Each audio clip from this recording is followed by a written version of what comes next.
Cumprimentos, irmãos, com a paz do Senhor, você também que nos acompanha através dessa live, a paz do Senhor a todos, amém? Amém. Convido todos que puderem a estarmos de pé. Abra sua Bíblia, por favor, em Isaías 40.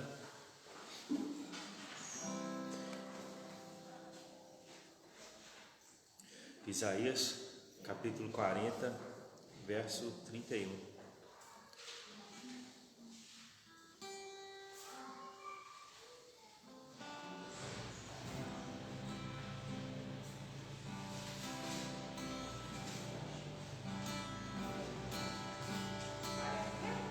Isaías 40, 31.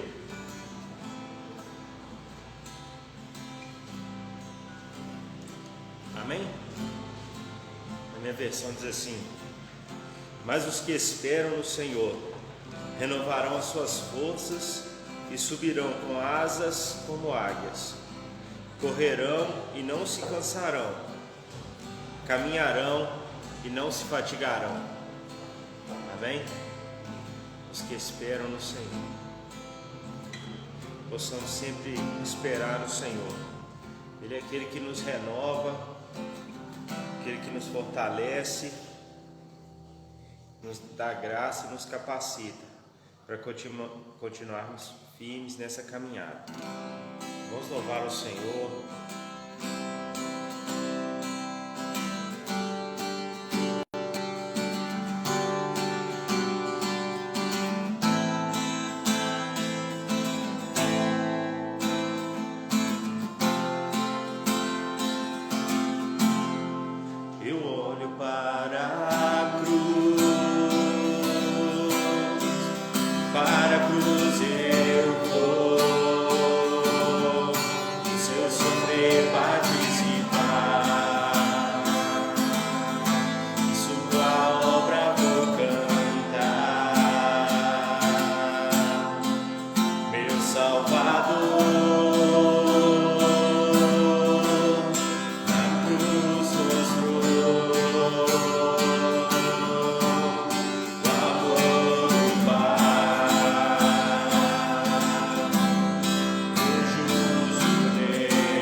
Eu estava condenado,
pedir a Dona Anísida para fazer uma oração por nós, pela igreja, para que Deus possa estar abençoando.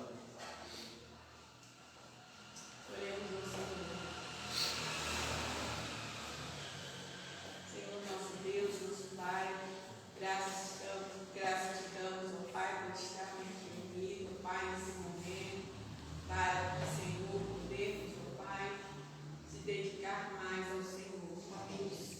Queremos te agradecer, Senhor, por esta oportunidade, ó Deus, que o Senhor receba, Senhor, esse momento, ó Deus, que o Senhor, meu Deus, abençoa cada irmão que aqui está presente, ó Deus, que o Senhor cuide de cada um de nós, ó Deus, o Senhor nos conhece por dentro, o Senhor nos conhece por fora, mas estamos sob teus cuidados também, confiantes no Senhor, ó Pai, sabemos em quem temos crido, ó Pai, e sabemos, ó Deus, que o nosso Redentor vive. Amém.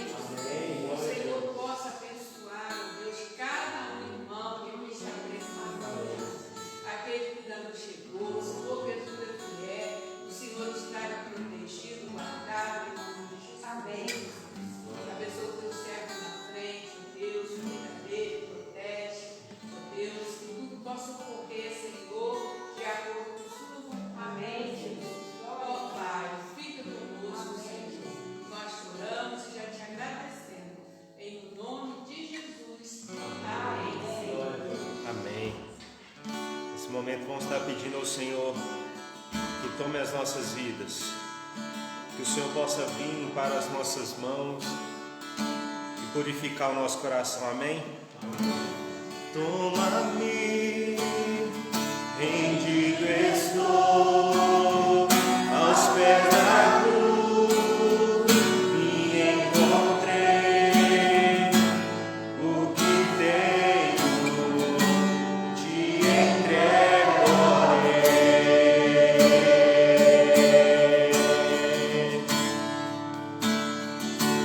vem limpar as minhas mãos, purificar meu coração, que eu ame tudo que tu tens pra mim.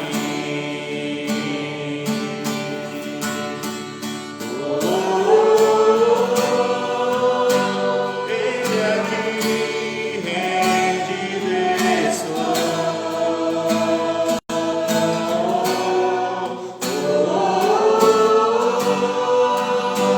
Eu sou teu e tu és meu,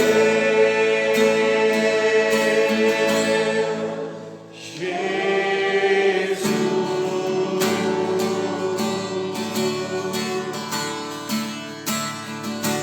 Meus momentos de prazer, meu respirar e o meu viver, que sejam todos pra ti, ó Deus.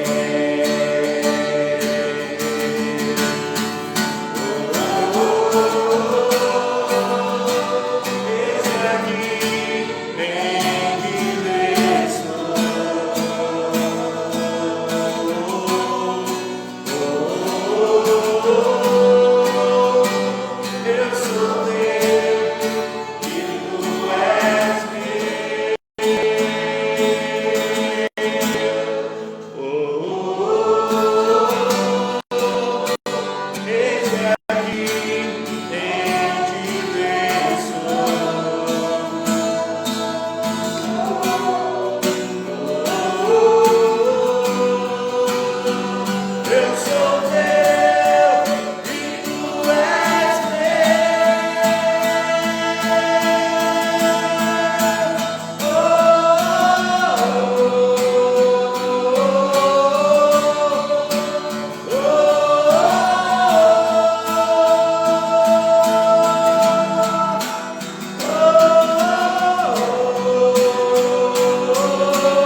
se sentar.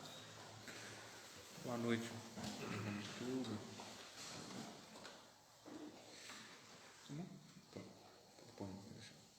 Obrigado. Irmãos, Eclesiastes capítulo 7. Boa noite aqui para o pessoal que está em casa. Deus abençoe. Em nome de Jesus. Irmão Gabriel, estou mandando um abraço aqui para a Lídia e para a irmã Nítida. Obrigada.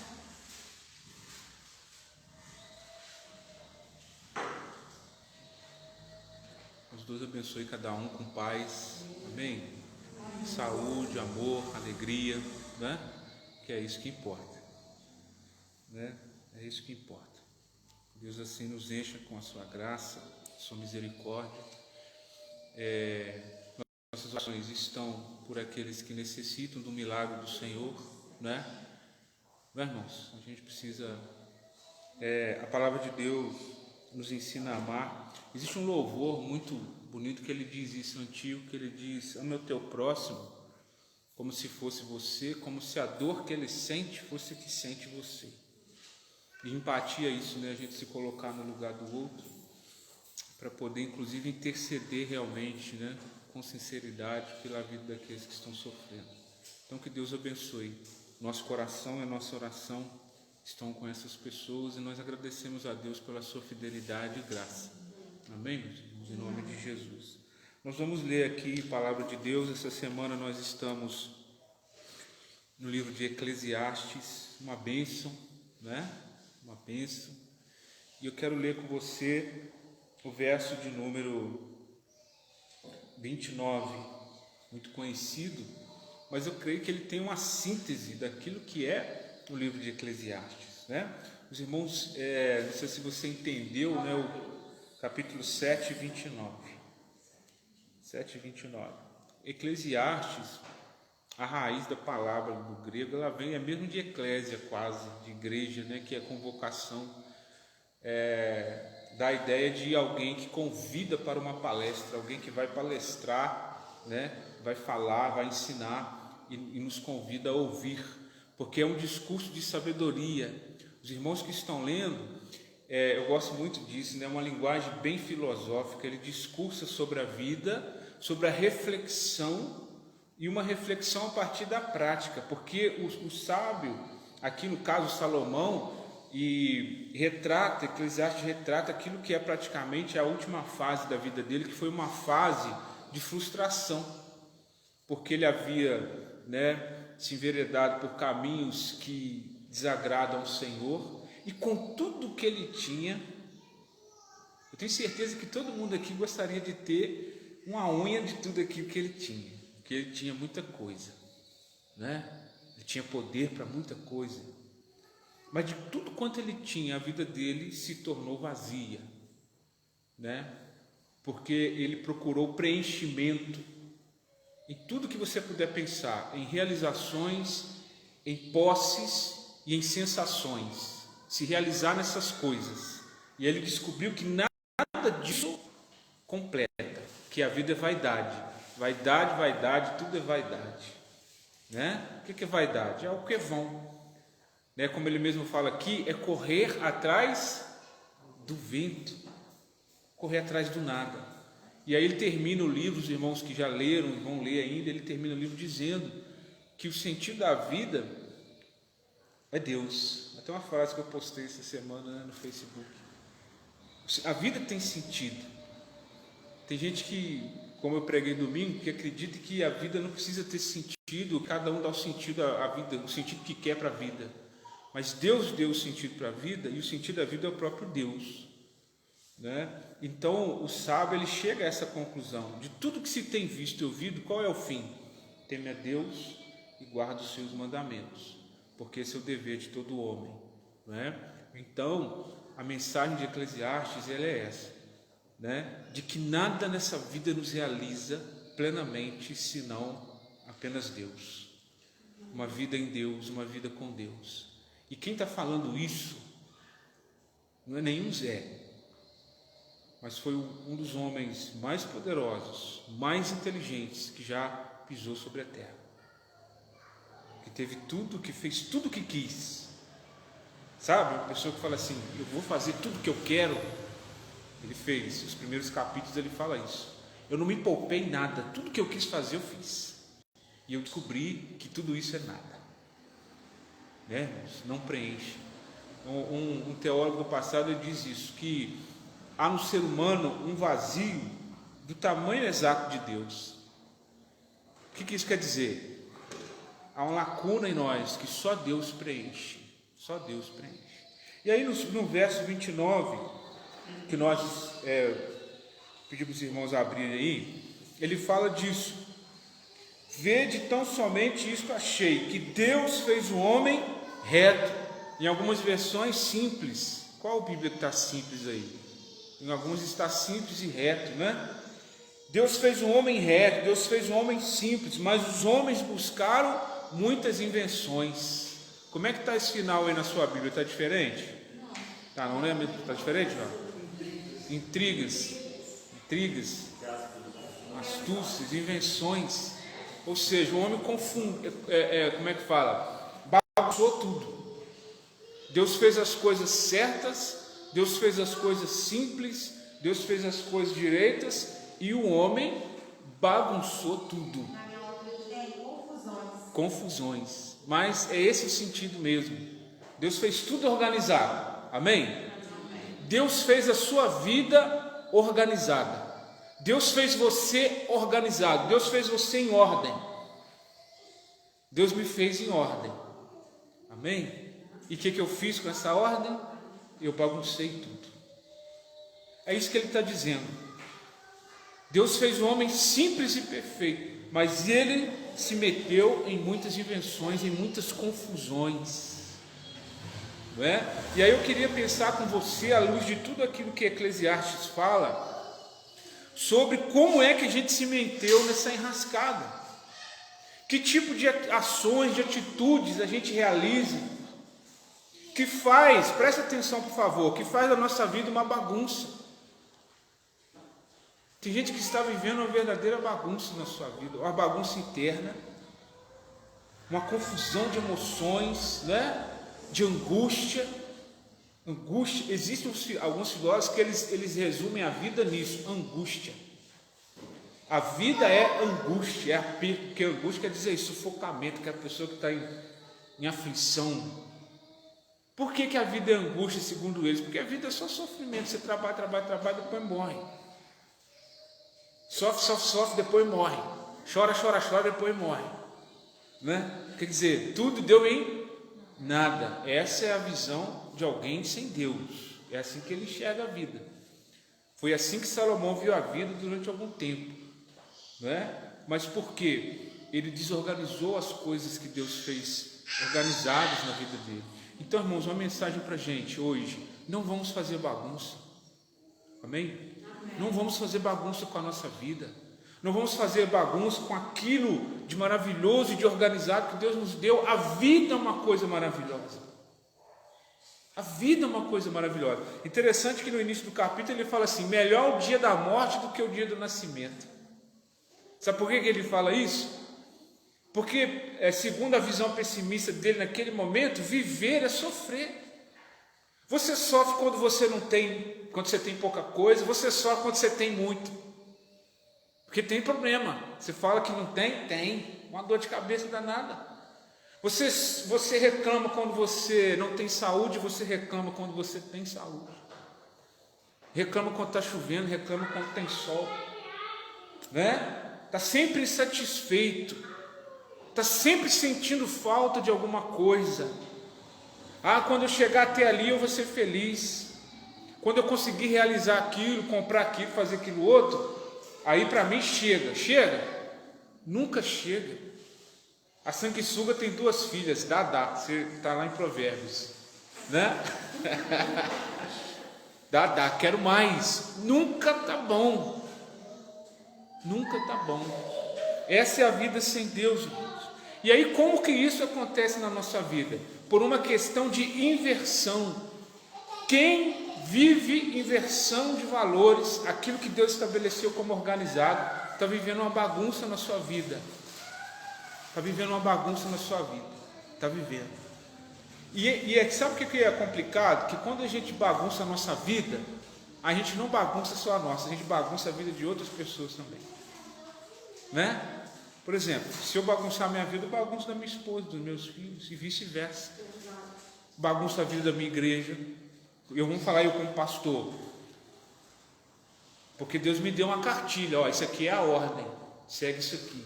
Se eu atrapalho a vida de todo mundo, que nem Jonas naquela embarcação, ele estava todo bagunçado, foi para o navio e quase matou todo mundo, porque a bagunça da minha vida bagunça a vida das outras pessoas, não é? Deus nos fez simples, mas a gente complica tudo. Como isso acontece? Invertendo, inversão. Qual a primeira versão? Deus, a gente pega Deus e inverte, porque primeiro é Deus, depois sou eu, né? A gente inverte, a gente coloca primeiro eu e depois Deus. Primeiro é aquilo que eu quero. A grande bagunça na nossa vida, ou o primeiro passo para a bagunça na nossa vida, começa com isso, é inverter aquilo que Deus quer por aquilo que eu quero. Salomão trabalha isso aqui. Eu fiz tudo que eu quis, e olha o que deu. Então eu concluo que o melhor da vida é fazer aquilo que Deus quer. Amém? Sabedoria, o princípio da sabedoria é o temor ao Senhor. O princípio do viver bem é temer a Deus, honrar a Deus e fazer aquilo que Deus quer. Porque, irmãos, quando a gente não faz, a gente está sempre caindo num buraco, sai do buraco, cai em outro buraco,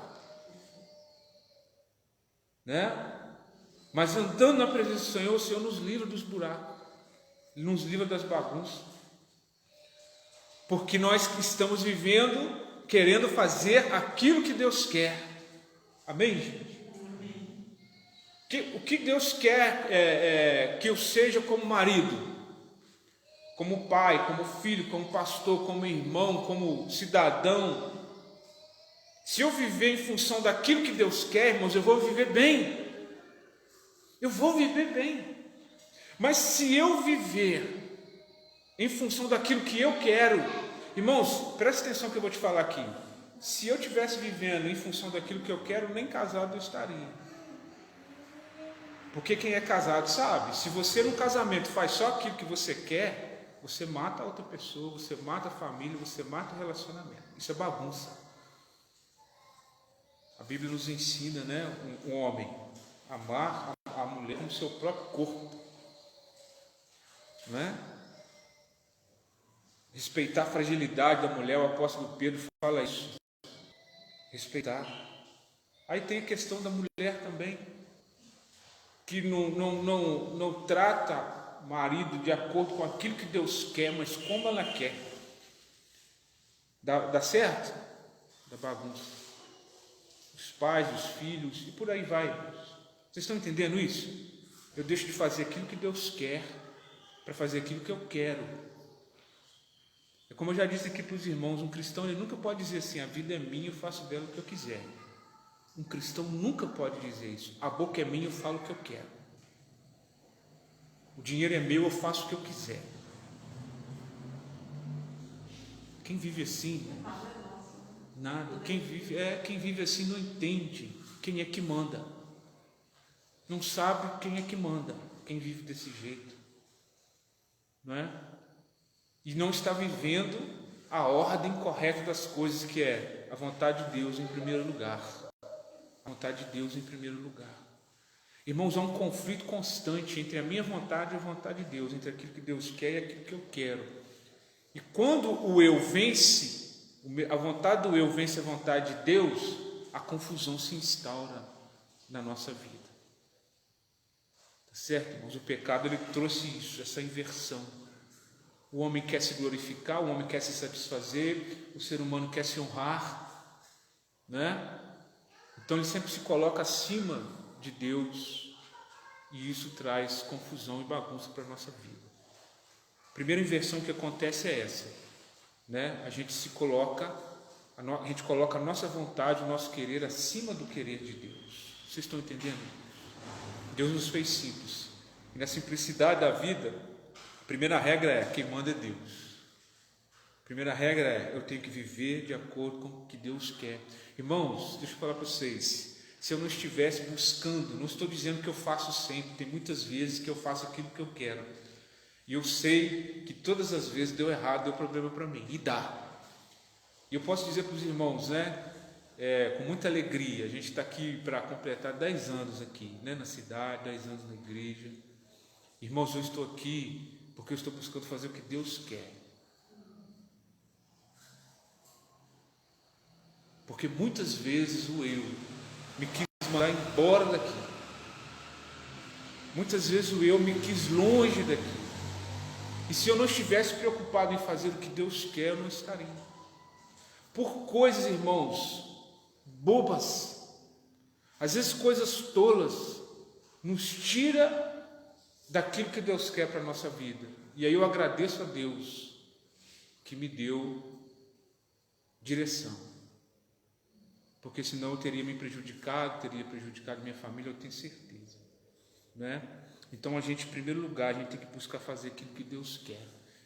E a tua vida vira uma bagunça se você não fizer isso. Você acha que você está indo bem, mas lá na frente a casa cai e Deus vai te mostrar. É isso que a tua vontade faz contigo, não é? A vontade de Deus, ela é boa, perfeita e agradável, e a nossa vontade é só confusão, certo? Primeira coisa é isso, não inverta, deixe Deus dar as ordens, deixe Deus te dirigir.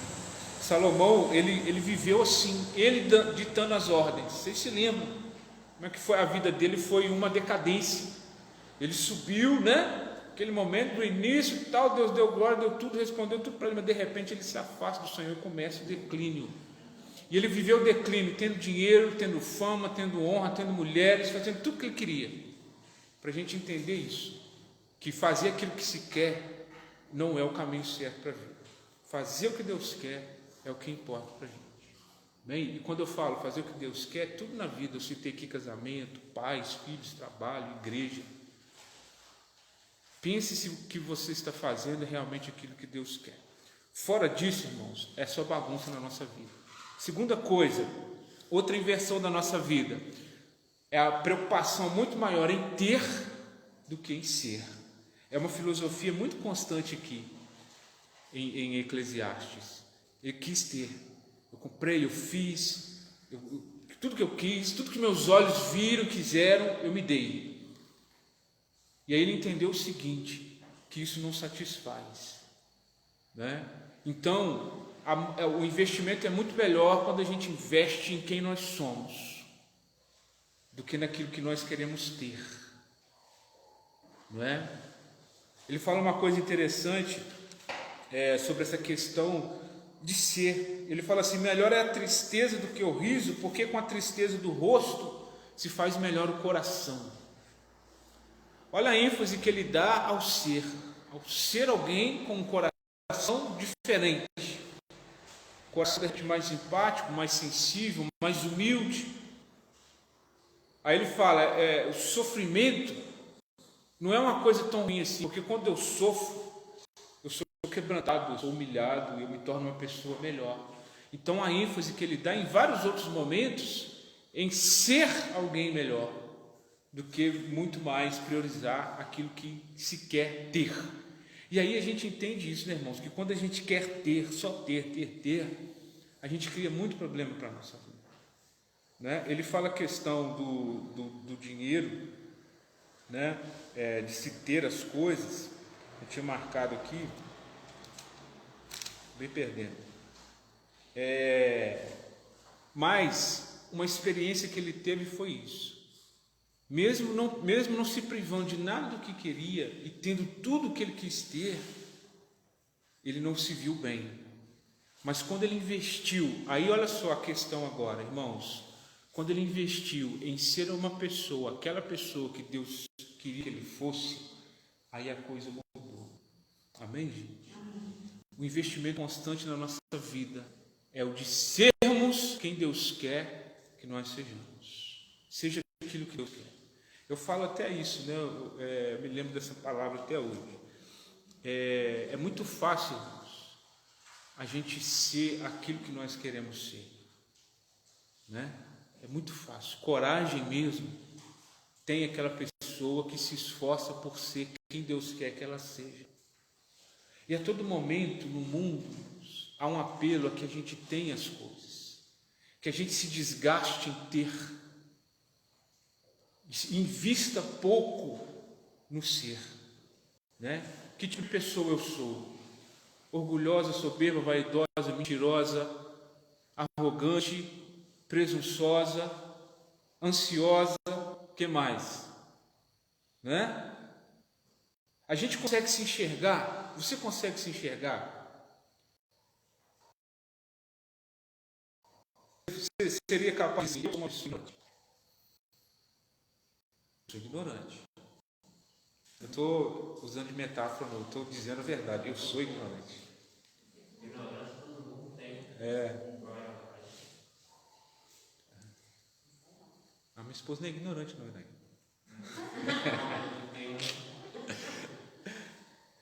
Mas vocês estão entendendo?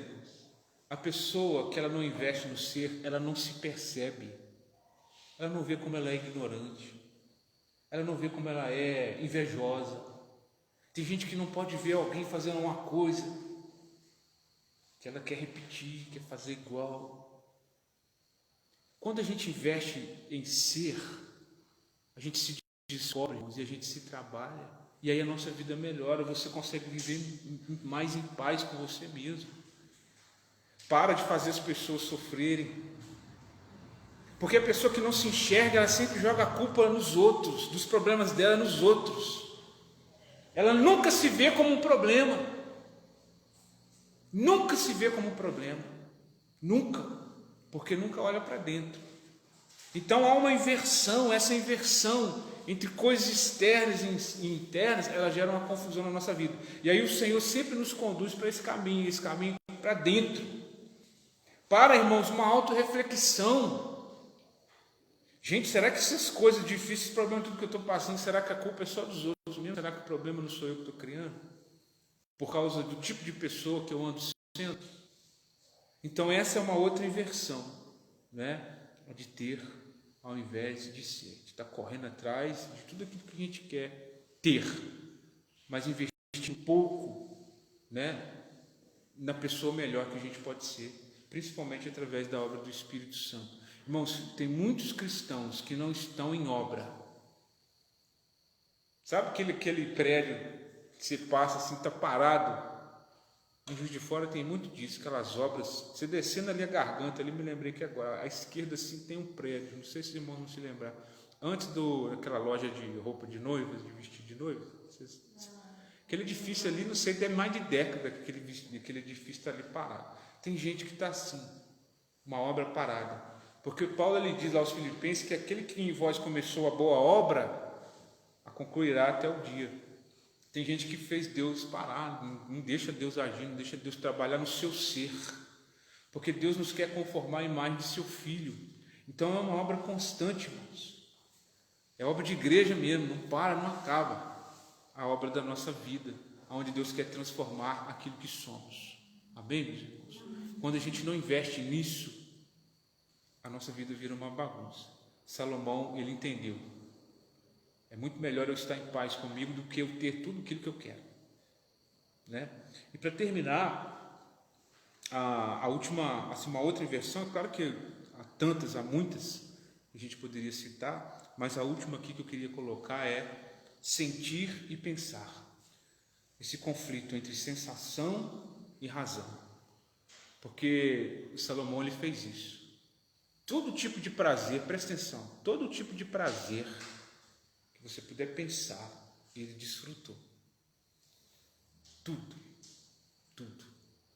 Desde o prazer, desde o hedonismo intelectual, né, pensamento, filosofia, livros, né, e conhecimento, desde esse tipo de prazer até o prazer animal, o prazer físico. Tudo isso, tudo que você puder pensar de desfrute, ele praticou, né? E ele entendeu, não serve de nada, né? A gente tem vivido um grande problema na nossa sociedade, principalmente, que é essa busca irrefletida e racional pelo prazer, né? Constantemente, pelas sensações. As pessoas estão muito mais focadas em fazer aquilo que lhes dá prazer, que lhes dá sensações, do que em desenvolver o pensar, o raciocínio, a reflexão das coisas. Por exemplo, irmãos, como que um casamento acaba fácil por causa de um adultério? Não é isso? Porque a pessoa, mas foi uma coisa de momento.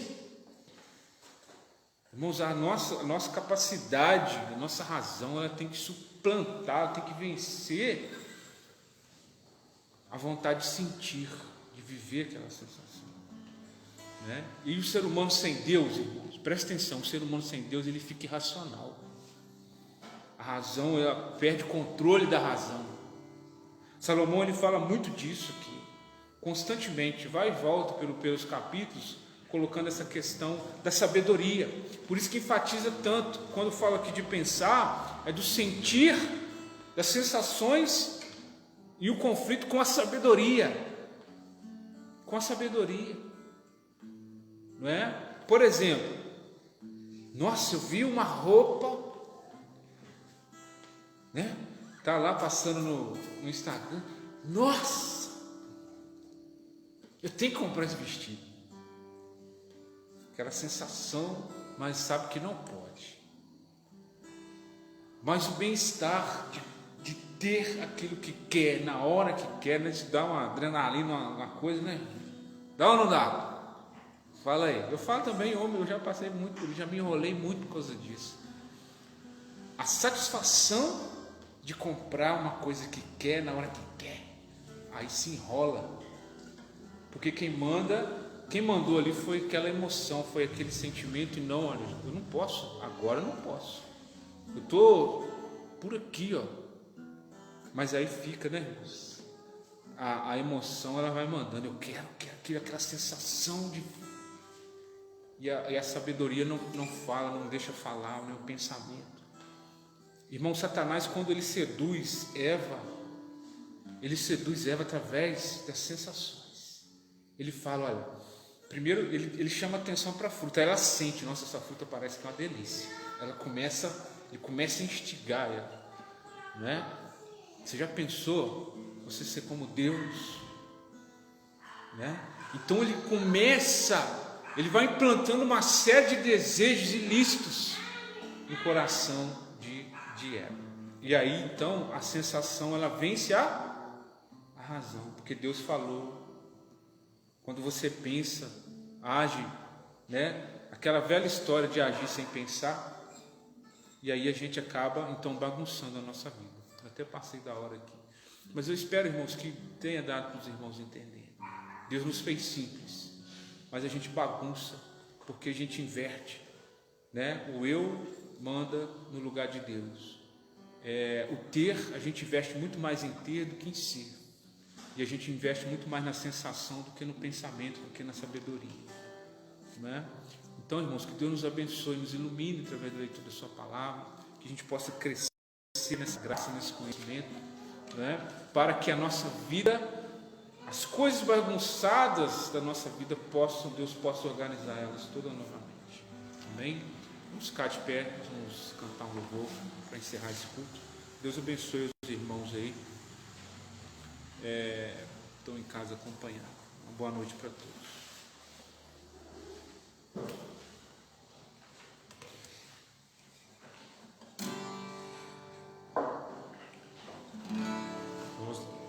Vamos declarar ao Senhor que nós queremos obedecer a Ele. Amém. Nova criatura sou, teu sangue me lavou. Tenho vestes de louvor, e a vida restaurou. Tira o mar e de ossos secos.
faz a bagunça, mas a palavra de Deus põe tudo no lugar.